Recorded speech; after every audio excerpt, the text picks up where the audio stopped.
जासूसी मामले में रिपोर्ट से हुआ भयंकर खुलासा। पीएम मोदी पर लगा देशद्रोह का आरोप, हो सकती है जेल। इसराइल से मोदी सरकार ने खरीदा था जासूसी पेगासस स्पाईवेयर। जासूसी स्पाईवेयर खरीद कर करवाई थी अपने ही देश के लोगों की जासूसी। अब विदेशी मीडिया ने खोली पोल, आफत में आए पीएम मोदी। अगर आप भी बीजेपी की गलत नीतियों का विरोध करते हैं तो लाइक कीजिए इस वीडियो को और चैनल को सब्सक्राइब करने के बाद घंटी बजाना बिल्कुल ना भूलें। दरअसल पिछले साल यानी कि 2021 में पेगासस जासूसी स्पाईवेयर का मामला सामने आया था और मोदी सरकार पर यह आरोप लगा था कि मोदी सरकार ने इजराइल से जासूसी स्पाईवेयर खरीदकर अपने ही देश के लोगों की जासूसी कराई थी। मोदी सरकार ने पेगासस स्पाईवेयर के जरिए मंत्री, पत्रकारों, विपक्षी नेताओं, यहाँ तक कि अधिकारियों की जासूसी करवाई थी। और ऐसे में देखा जाए तो किसी की स्पाईवेयर के जरिए जासूसी कराना देशद्रोह है और ये सब कुछ मोदी सरकार ने गैर कानूनी तरीके से अंजाम दिया था। लेकिन अभी इसी बीच न्यूयॉर्क टाइम्स की रिपोर्ट सामने आई है जिसमें खुलासा हुआ है कि मोदी सरकार ने 5 साल पहले यानी साल 2017 में इसराइल से पेगासस जासूसी स्पाईवेयर खरीदा था। एनडीटीवी ने इस खबर को लिखा भी है।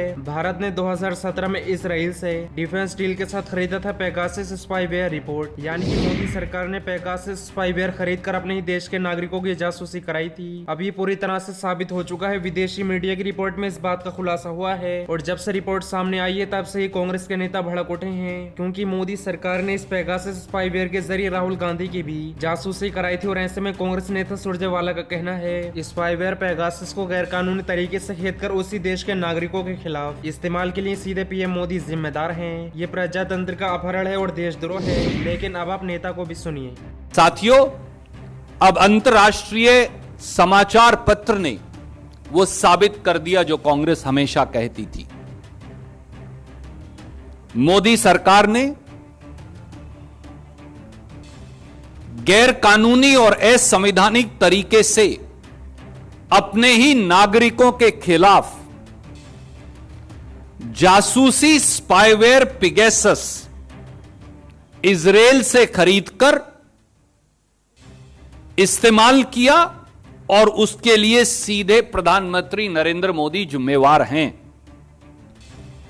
यह प्रजातंत्र का अपहरण है और देशद्रोह है।